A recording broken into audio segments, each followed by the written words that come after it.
సంవత్సరాల క్రితం ఒక పక్కన క్షేత్రాలు వచ్చినాయి, పిల్లలను కానీ పాలు చూపించేటువంటి జంతువులు వచ్చినాయి, ఇంకో పక్కన గుడ్లు పెట్టి గూళ్ళు కట్టి పొదిగి పిల్లలను పోషించేటువంటి పక్షులు వచ్చినాయి. ఈ క్రమ పరిణామం చేపల నుంచి మానవుడి దాకా రావడానికి 40 కోట్ల సంవత్సరాలు పట్టింది. ఈ 40 కోట్ల సంవత్సరాల్లో ఎన్నో వాతావరణ మార్పులు, భౌగోళిక మార్పులు జరిగి పరిసరాల ఎన్నిక ద్వారా దారిని చెప్పినట్టు నూతన జీవజాతులు రావడం జరిగేది. చేపల నుంచి కప్పలు వచ్చి నూతన జీవజాతులు, కప్పల నుంచి సరీసృపాలు బలులు వచ్చినాయి, డైనోసార్లు వచ్చినాయి. వారి శరీరాలతో వాతావరణ అనుకూలత లేక అంతరించిపోయింది. ఈ బలు నుంచి ఒక జాతి నుంచి మా పిల్లలు కానీ పాలించడం క్షేత్రాలు, ఇంకొక జాతి నుంచి గాలిలో ఎగిరేటువంటి పక్షులు డైనోసార్లు జాతుల నుంచి వచ్చినాయి. ఈ క్రమ పరిణామంలో 350 కోట్ల సంవత్సరాల పాటు పరిణామం జరిగితే మానవుడు చాలా 2 లక్షల సంవత్సరాల క్రితం మాత్రమే అంత ముందున్న జాతి నుంచి రావడం జరిగింది. ఈ 350 కోట్ల సంవత్సరాల పరిణామ క్రమాన్ని మన వాళ్ళు ఎట్లా ఎస్టిమేషన్ చేస్తున్నారంటే, శిలాజాలు భూమిని తవ్వుకుంటా పోతే అనేక పొరలుగా శిలాజాలు కనిపిస్తుంది. మొట్టమొదటి కింద పొలంలో చేపలు, పై పొలంలో కప్పలవి, ఆ పై పొలంలో సరీసృపాలవి, ఆ పై పొలంలో క్షీరదాలవి, చివరి పొలంలో మానవుడి యొక్క అవశేషాలు ఏమి కనపడతాయి. ఎక్కడైనా భూమి తొలుగుడు జరిగితే ఎన్ని శిలాజాలు వాటి ప్రకారం ఆ శిలాజాలు ఎప్పుడు ఏర్పడ్డాయో గుర్తించి ఒక పరిణామ చరిత్ర కూడా మన వాళ్ళకి చేయడం జరిగింది. అడవిని అప్పుడు ఎప్పుడు 1959లో ఆదివాసీ గ్రంథం రాసి ప్రకృతి వరడం ద్వారా, ప్రకృతి ఎన్నిక ద్వారా కొన్ని జీవులు ఎన్నికై తమ జాతిని ఉత్పత్తి చేసుకుని ముందుకు పోయి బతకని అన్ని కూడా చనిపోయి, అందువల్ల నూతన జాతులు వచ్చినాయి అని చెప్పి ఆయన జీవప్రాణం క్రమానికి 59లో పుస్తకం రాశాడు. 71కి వచ్చేసరికి ఆయన మానవ పరిణామం గురించి, మానవ ఆవిర్భావం కూడా రాశాడు. తర్వాత ఆయన వచ్చి చెప్పిన తర్వాత 150 సంవత్సరాల కాలంలో శాస్త్రవేత్తలు అనేక లక్షలాది సాక్ష్యాలు వచ్చినాయి. జీవప్రాణం జరిగిందంటే సాక్ష్యాలు చాలా అనేక శాస్త్రాలు, శిలాజ శాస్త్రం కావచ్చు, ఖనిజాల శాస్త్రం కావచ్చు, పిండోత్పత్తి శాస్త్రం కావచ్చు, ఇంకా భౌగోళిక శాస్త్రాలు, రకరకాల శాస్త్రాల సాక్ష్యాలు వచ్చాయి.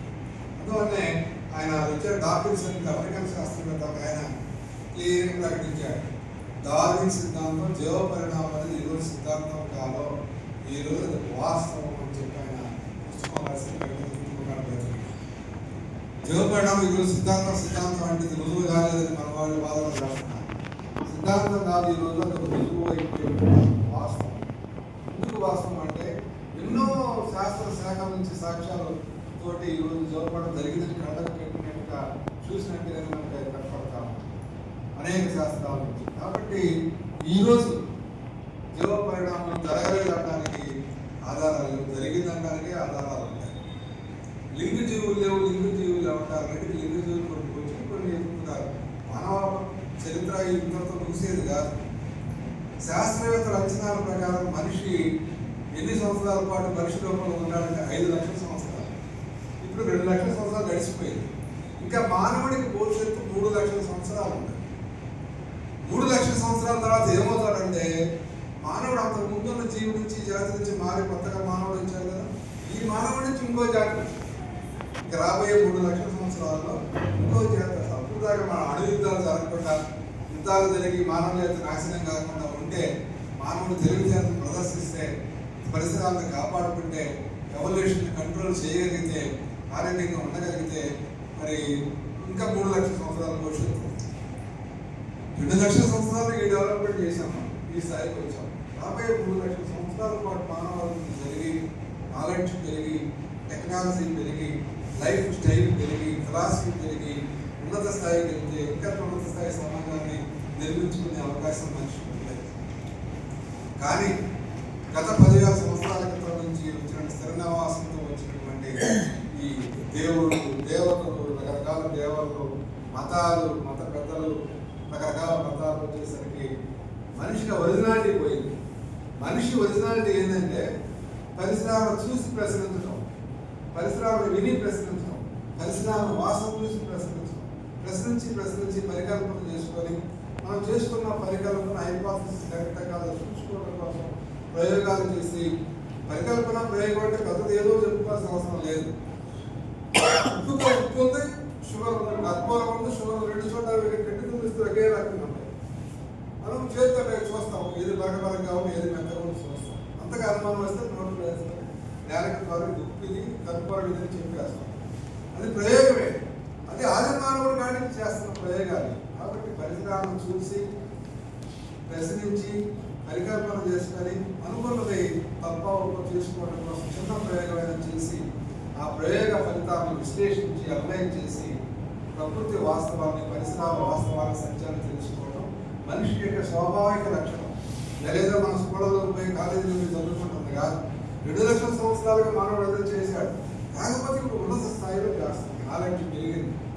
ఇంకొక విషయం మనం గమనించాల్సింది ఏంటంటే, మానవుడు ఈ లోకానికి వచ్చినప్పుడు ఈ బ్రెయిన్ ఇదే స్ట్రక్చర్గా ఉంటుంది. అప్పుడు ఇప్పుడు మార్పు ఏం లేదు.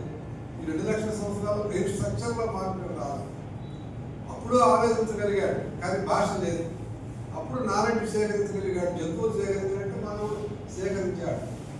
ఎనలైజేషన్ కెపాసిటీ ఉంది కానీ నాలెడ్జ్ తక్కువగా ఉంది. కాబట్టి ఈ 2 లక్షల సంవత్సరాలుగా జరిగింది ఏంటంటే, ఏ జీవజాతి తన జీవితకాల సంబంధించిన నాలెడ్జ్ మొత్తం పోయి చచ్చిపోవడం. మానవుడు అలా కాదు, తరతరాలుగా సేకరించిన నాలెడ్జ్ మొత్తాన్ని క్యుములేటివ్ ఎఫెక్ట్ నుండి సంచిత జ్ఞానంగా తర్వాత తరానికి అందించే కెపాసిటీ ఆకుల మీద రాసి, తోళ్ళ మీద రాసి, కాగితాల మీద రాసి పిల్లలకి ఇచ్చిపోవడం వల్ల, ఎడ్యుకేషన్ వల్ల ఏమైందంటే, శిక్షణ వల్ల ఏమైందంటే తరతరాలుగా నాలెడ్జ్ పెరుగుతూ వచ్చింది. నాలెడ్జ్ పెరిగే కొన్ని రాజ పరికరాలు వచ్చినాయి, లోహ పరికరాలు వచ్చినాయి, కార్లు వచ్చినాయి, రైళ్లు వచ్చినాయి, రాకెట్లు వచ్చినాయి, స్పేస్ షిప్లు వచ్చినాయి. అన్ని రకాల రంగాల్లో మనిషి అభివృద్ధి సాధించాడు. అసలు పరికరం లేకుండా మనిషి ఉండలేదు. రాకెట్ పరికరమే, సంచిపడ పరికరమే, పుస్తకం పరికరమే, మైక్ పరికరమే, వాచ్ పరికరమే. పరికరాన్ని నాలెడ్జ్ సేకరించి పరికరాలను తయారు చేసి ఆ పరికరాల సహాయంతో ప్రకృతి తనకు అనుకూలంగా మార్చుకునే లక్షణం మనిషి కుటుంబంలో వచ్చింది. కానీ భాష మాత్రం ఒక 50,000 సంవత్సరాల క్రితం మాత్రమే వచ్చింది. 60,000 సంవత్సరాల క్రితం ఆఫ్రికాలోనే ఉన్నాడు. పోయి వరుసలు పోయి చివరికి ఈనాటికి సమాచార సాంకేతిక విప్లవం ప్రవేశపెట్టాడు. దీనికి అంతటికి కారణం ఏంటంటే, మనిషికి ఈ అడ్వాన్స్డ్ బ్రెయిన్, దీంట్లో మస్తిష్క అర్థగోళాలు 2 ఉంటాయి. ఇక్కడ సెరిబ్రల్ హెమిస్ఫియర్స్ అంటాం. ఈ సెరిబ్రల్ హెమిస్ఫియర్స్ ఎంత మనిషి బ్రెయిన్ ఎంత ఆక్రమిస్తుంది అంటే 70% ఆక్రమిస్తుంది. మిగతా చేపల్లో, బల్లుల్లో చూస్తే, కప్పల్లో చూస్తే, క్షేత్రాల్లో చూస్తే దాని పర్సంటేజ్ తక్కువ. ఈ సెరిబ్రల్ హెమిస్ఫియర్స్ వల్ల ఏమైందంటే, మనిషి భాషను ఉత్పత్తి చేయడానికి, నాలెడ్జ్ సేకరించడానికి, విశ్లేషించడానికి, ప్రకృతి సంచారం తెలుసుకోవడానికి, ఈ పరికరాలను తయారు చేయడానికి, పరికరాలను అడ్వాన్స్ చేయడానికి, సంచిత జ్ఞానానికి తర్వాత ఈ అడ్వాన్స్డ్ స్కిల్స్ అన్ని కూడా చేయడానికి ఈ మస్తిష్క అర్థగోళాలు కంప్యూటర్ బాగా ఉపయోగపడతాయి. మిగతా జంతువులు పిసికల్లాగా ఉంటాయి, తలాలు కలిసి కొంగల్లాగా ఉంటాయి, వాటికి అడ్వాన్స్మెంట్ లేదు. మనిషి స్పెషాలిటీ ఒక జాతిని, ఒక తరం తెలుసుకున్న నాలెడ్జ్ని తర్వాత తరానికి ఏదో ఒక రూపం, టెక్నికల్ రూపంలో నాలెడ్జ్లో ఇచ్చిపోయేటువంటి లక్షణం వల్ల ఏమైందంటే సంచితంగా వచ్చేసి ఈనాడు మనకి మూలం 2వ క్లాస్ పిల్లవాడికి క్రీస్తు పూర్వం గ్రీకులకు తెలియదు దానికంటే ఎక్కువ తెలిసి కదా. 3వ క్లాస్ పిల్లలకి, 2వ క్లాస్ పిల్లలకి భూమి ఒంటరిగా ఉందని తెలియడానికి 3,000 సంవత్సరాలు పట్టింది. సూర్యుడి చుట్టూ భూమి తిరుగుతుందని తెలియడానికి 3,000 సంవత్సరాలు పట్టింది. భూకేంద్ర సిద్ధాంతం వచ్చింది. భూమి చుట్టూ గ్రహాలు, సూర్యుడు ఎన్ని తిరుగుతున్నాయి, నక్షత్రాలు భూమి చుట్టూ తిరుగుతున్నాయి, భూకేంద్ర సిద్ధాంతం వచ్చేసి దాన్ని రివర్స్ చేయడానికి కోపర్నికస్ వచ్చి 1543లో ఆయన డేటా అంతా సేకరించి ప్రయోగాలు చేసి చూసి భూమి చుట్టూ సూర్యుడు తిరగట్లేదు, సూర్యుడి చుట్టూ భూమి తిరుగుతుంది, మిగతా గ్రహాలు తిరుగుతున్నాయి, నక్షత్రాలు తిరుగుతున్నాయి అని చెప్పి ఆయన చెప్పడం పుస్తకం రాయడం జరిగింది. 1543 చాలా ఇది 500 సంవత్సరాలు అయిందంటే. తర్వాత కెప్లర్ వచ్చాడు, గ్రహ నియమాలు చెప్పాడు, గెలీలియో వచ్చాడు, పరిశోధన చేశాడు, ఐన్స్టీన్ వచ్చాడు, ఇంకా అతను ముందుకు పోయాడు. ఆ విధంగా తరతరానికి పెరుగుతూ ఈనాడు సమాచార సాంకేతిక విప్లవం వేసుకుంటున్నాం. ఇక్కడ మనం ఇంకో ఫండమెంటల్ పాయింట్ ఏంటంటే, మనిషి లోపల ఇప్పుడు పరిసరాలు కాలుష్యం అయిపోతుంది, సమాజం కాలుష్యం అయిపోయింది, రాజకీయాలు కాలుష్యం అయిపోయింది, ఆర్థికం, సామాజికం, సాంస్కృతికం అన్ని పొల్యూట్ అయిపోయింది.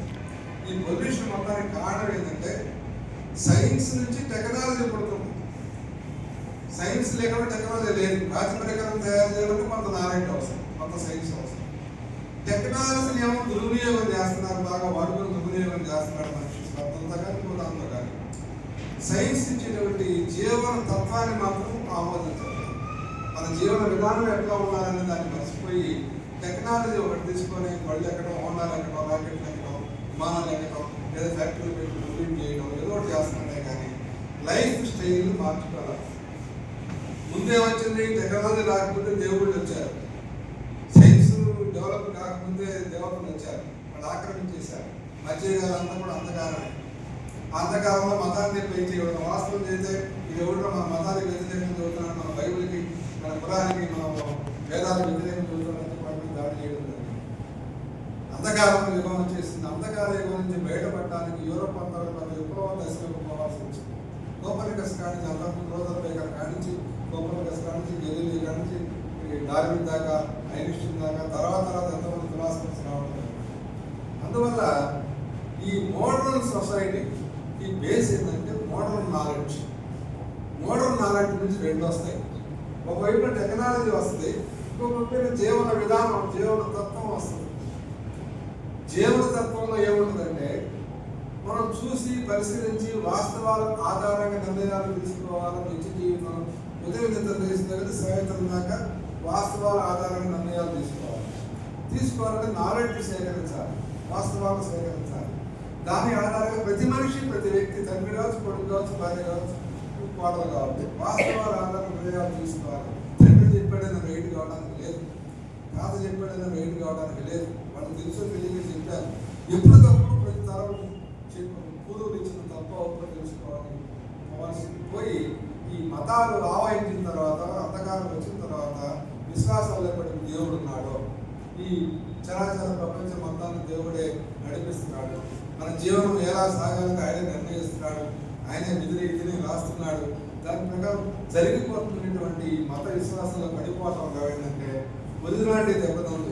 2 లక్షల సంవత్సరాలుగా మనుషులు పెంచుకుంటూ వచ్చిన నాలెడ్జ్, టెక్నాలజీ, ఆ టెక్నాలజీని పెంచుకోవడం, జీవనతత్వాన్ని పెంచుకోవడం పోయి మతతత్వంలోకి, కులతత్వంలోకి, జాతితత్వంలోకి, వర్గాల తత్వంలోకి సంకుచితంగా మా దేశం గొప్ప, మీ దేశం గొప్ప కాదు, మా మతం గొప్ప, మీ మతం గొప్ప కాదు, మా కులం గొప్ప, మీ కులం గొప్ప కాదు అనేటువంటి మనుషులు ఈ సంకుచితాలకు విడిపోవడం జరిగింది. విడిపోవడమే కాదు, విడిపోయిన అందరికీ మూఢ విశ్వాసాలు ఉన్నాయి. బైబిల్ నుంచి వచ్చిన రావచ్చు, పురాణ నుంచి రావచ్చు, వేదాల నుంచి రావచ్చు, గీత నుంచి రావచ్చు, అన్నింటికీ విశ్వాసాలు వచ్చినాయి. వాటి ఆధారంగా సాంప్రదాయాలు వచ్చినాయి. వాటి ఆధారంగా రకరకాల పంతులు వచ్చేసింది. కుల వ్యవస్థ ఇండియాలో వచ్చిన కుల వ్యవస్థ వచ్చేసింది. మిగతా చోట్ల మిగతా వచ్చేసింది. వర్ణ వివక్షలు వచ్చింది. అందరూ మనుషులుగా కాక మతస్థులుగా, కులస్థులుగా, జాతివాదులుగా, వర్గస్థులుగా విడిపోవడం వల్ల ఏమైందంటే ఆ వదిలినట్టు దెబ్బతిరిగిపోయి అంధకారం నుంచి ఇంకా బయటపడ్డాం. యూరోప్లో అంధకారం బయటపడ్డాము, ఆ సైంటిఫిక్ అవుట్లుక్స్ అని చెప్పుకుంటున్నాం. కానీ ప్రపంచం మొత్తం అంధకారంలోనే ఉంది. భారతదేశంలో కావచ్చు, ఆసియా దేశంలో కావచ్చు, ఆఫ్రికా దేశంలో కావచ్చు, ఇప్పటికీ యూరోప్లో కూడా ఇంకా క్రైస్తవం, ప్రబలి క్రైస్తవం ఆధారంగానే, అమెరికాలో క్రైస్తవం, ఇక్కడ క్రైస్తవం అది జరుగుతానే ఉంది. సైన్స్కి, మతానికి, సైంటిఫిక్ అవుట్లుక్కి, మత దృక్పథానికి మధ్య ఆ ఘర్షణ జరుగుతానే ఉంది.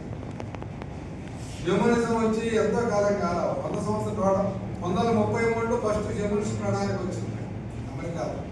రెండో ప్రణాళిక వచ్చింది 52కి. మన 3వ ప్రణాళిక వచ్చింది. 100 సంవత్సరాల కాలం ఇంకా హేతువాదం, మానవవాదం ప్రబలి. 1850-60 ప్రాంతాల్లో లండన్లో హేతువాద సంఘాలు వచ్చింది, కొత్తగా వచ్చింది.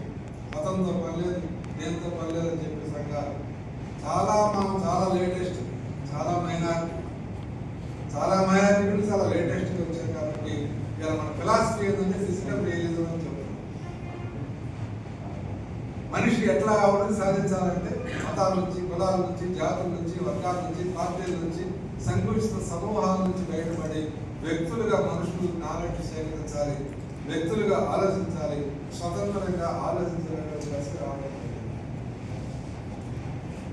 ప్రకృతిలో నియమాలు ఉన్నాయి.